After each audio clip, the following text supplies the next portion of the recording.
বিকাশবাবু, অনেকে বলছেন যে মহানাগরিক ফিরহাদ হাকিম আসলে ঠিক কথাই বলেছেন, এটি একটি সামাজিক ব্যাধি এবং এই ব্যাধির উৎপত্তিকাল 2011 সালের পরবর্তী সময় যখন স্কোয়ার ফুট পুরো পিতাদের আবির্ভাব ঘটলো এই বাংলাতে। সত্যিই কি এটা একটা রোগে পরিণত হয়েছে? 75 থেকে 100 টাকা পার স্কোয়ার ফিটে বিভিন্ন সময় কাটমানি নেওয়া হচ্ছে।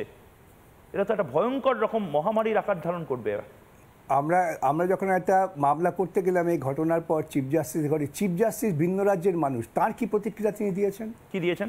তিনি আস্তে আস্তে বলছেন আমাকে যে তোমার বাড়ির সামনে তুমি দুবস্তা বালি ফেলো, দেখবে সঙ্গে সঙ্গে লোক চলে আসছেন যে কী ব্যাপার, বালি পড়লো কেন। এবং যদি ইলিগাল কাজ হয় অনুমতি, আর যদি লিগাল কাজ হয় সেই পারমিশন নেওয়ার জন্য কত জটিলতা তৈরি করা যায়। এ তো চিফ জাস্টিস ওপেন কোর্টে বলেছেন, এ তো গোপনের ব্যাপার না। তারও অভিজ্ঞতা হয়েছে তিনি কলকাতায় কিছুদিন থাকার ফলে যে এই ধরনের ঘটনা ঘটে। এটা ঘটেছে কেন? আপনি যদি আমরা সত্যি সৎভাবে তদন্ত করি, কলকাতা পুরসভার বিভিন্ন কাউন্সিলরের যদি আপনারা সম্পদ এবং সম্পত্তি নিয়ে একটা তদন্ত করেন, কলকাতা, নিউ টাউন, হাওড়া, দেখবেন অভাবনীয় তথ্য বেরিয়ে আসবে। অভাবনীয় তথ্য। এদের এত সম্পদ হয় কি করে? এদের জীবন জীবিকার কী পদ্ধতি, কোন পদ্ধতিতে এরা উপার্জন করেন? নিজস্ব কোনো পরিচিত পদ্ধতি নেই যে একজন খুব বড় ব্যবসা করছেন কিংবা খুব বড় চাকরি করছেন, খুব বড় পেশা গাড়ি করে ঘুরে বেড়াচ্ছেন, 5 কোটি টাকার বেন্টলি করে ঘুরে বেড়াচ্ছেন, তাকে তদন্ত করা উচিত। তো এই সব তদন্ত যদি হতে, তদন্ত করা উচিত। যদি সত্যি তৃণমূল কংগ্রেস ক্ষমতা আছেন, মনে করেন যে এই রোগ তারা দূর করবেন, তাহলে একটা নিরপেক্ষ এজেন্সি দিয়ে তদন্ত হোক। সেই ভূমি দপ্তর থেকে শুরু করে পুরসভার বড় পর্যন্ত প্রত্যেক মাসে পুরসভার অধিবেশন হয়। এই অধিবেশনে তো বিগত 1 মাসের কার্যকলাপ নিয়ে আলোচনা হয়। সেই জন্য তো 1 মাসে অধিবেশন তো শুধুমাত্র মেয়ররা হাজির হবেন, মারামারি করবেন তা জন্যে নয়, দীর্ঘ আলোচনা হয়। যখন ববি হাকিম কাউন্সিলর ছিলেন তখন তো আমি দেখেছি তিনি অত্যন্ত গুরুত্বপূর্ণ প্রশ্ন তুলতেন। প্রশ্ন তুললে তিনি আমাদের জর্জরিত করার চেষ্টা করতেন, জবাব চাইতেন। এটাই তো পদ্ধতি। তো সেসব তো উঠে গেছে। তার কারণ এখন তো বিরোধী শূন্য পুরসভা। যারা পুরসভায় আছেন অধিকাংশই তো এখন আলোচনার পরিবর্তে যা দেখতে পাই আমরা, খেউর করেন, মারামারি করেন। বিকাশবাবু, একটা খুব, যেহেতু আপনি প্রাক্তন মেয়র এবং আপনার বিরুদ্ধেও বারবার অভিযোগ উঠতো যে আপনি নাকি পার্ট টাইম মেয়র হয়েও আপনার বিরুদ্ধে যে অভিযোগটা কোনোদিন ওঠেনি তা হলো আপনি স্কোয়ার ফুটের টাকা নেন, বা আপনি বলেন যে এই জিনিসগুলো কেন হয়েছে আমি অবাক হয়ে যাচ্ছি। ববি হাকিমের বিরুদ্ধে একেবারে স্পষ্টভাবে, যেটা আপনি বলছিলেন চিফ জাস্টিসের কথা, চিফ জাস্টিস নিজেও বলেছেন ওপেন কোর্টে যে কারোর অগোচরে হয়েছে এটা আমি বিশ্বাস করতে পারি না। কাউন্সিলর বা মেয়র কিছু জানেন না, এরকম একটা সরু বিল্ডিং তৈরি হয়ে যাচ্ছে, বিভিন্ন জায়গাতে পুকুর ভরাট হয়ে যাচ্ছে, এটা কি ক্রিমিনাল অফেন্স নয়? এতগুলো মানুষ, 11টা প্রাণ হারানোর পরে আমরা নড়ে চড়ে বসবো প্রতিবার? এটা তো চূড়ান্ত নেগলিজেন্স। এই নেগলিজেন্সের কোনো ক্ষমা নেই। এটাকে আমরা ক্রিমিনাল নেগলিজেন্সও বলতে পারি। মানুষ ভোট দিয়ে নির্বাচিত করেছেন কেন? নির্বাচিত করেছেন তো এই জন্যই যে এরা গোটা বিষয়টা দেখভাল করবেন।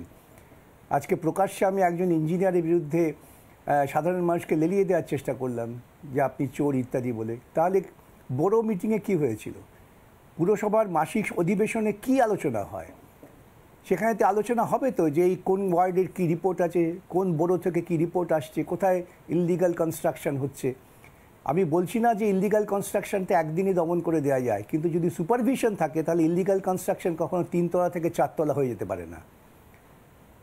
এখানে হয়ে যাচ্ছে। কী করে এই জমির কনভার্সন হলো?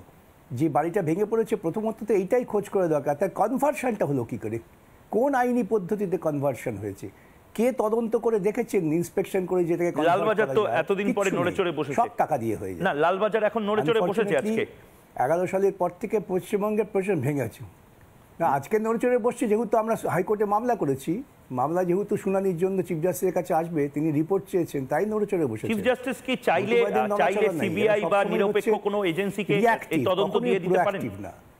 চিফ জাস্টিস চাইলে সিবিআই কে দিতে পারেন এই মামলা, যদি তিনি মনে করেন আবার একটা কোর্ট মনিটর সিবিআই হতে পারে? আমরা তো আবেদন করব, তাই এখন কি করবেন সেটা চিফ জাস্টিস তার বৈচারিক বুদ্ধিতে বিবেচনা করবেন। কিন্তু আমাদের তো আবেদন থাকবেই যে এটা স্বাধীন নিরপেক্ষ তদন্ত হোক। এই রোগকে প্রশমন করা যায় সেটাও তো প্রমাণ করে দিতে হবে। বিকাশবাবু, বেআইনি বাড়ি সংগঠিত হলে প্রথমে 401-এর একটা নোটিশ হয় এবং পরে পুলিশ ইন্টিমেশন তাকে সেটা দেওয়া হয়। আগে এই কাজগুলো আমি শুনলাম যে এগুলো করতো কর্পোরেশনের নিযুক্ত সার্জেন্টরা, এখন নাকি এই পথটি তুলে দেওয়া হয়েছে। পুলিশ কি করছিল, তদারকি সংস্থা কি করছিল, মানে কোনো ভিজিলেন্স অফিসার নেই এই মুহূর্তে কলকাতা কর্পোরেশনে? না না, দেখুন এগুলো ভুল ধারণা। প্রথমত হচ্ছে যে বড় মিটিং হয় কি না, বড় কমিটিগুলো কেন করা হয়েছে?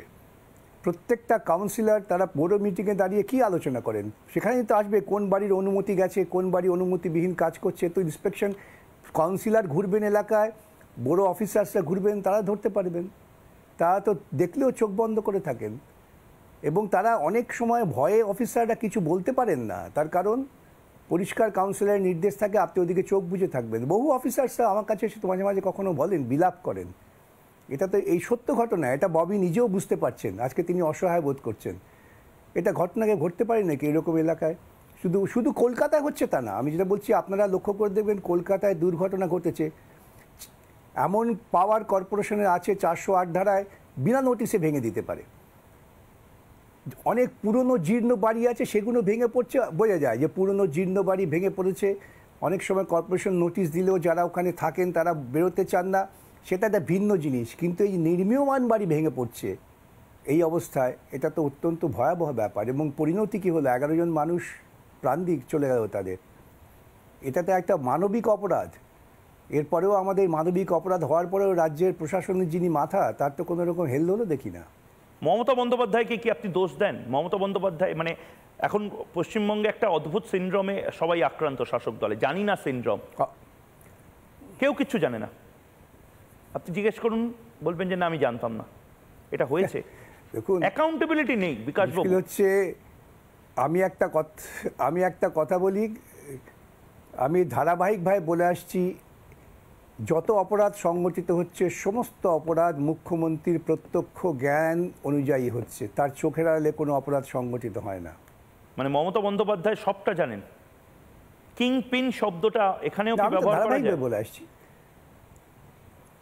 পার্লামেন্টারি ডেমোক্রেসি যে সিস্টেম, হ্যাঁ, কিং পিন শব্দটা কি এখানে ব্যবহার করা যায়? জানেন তিনি, জানি না বললে হবে নাকি?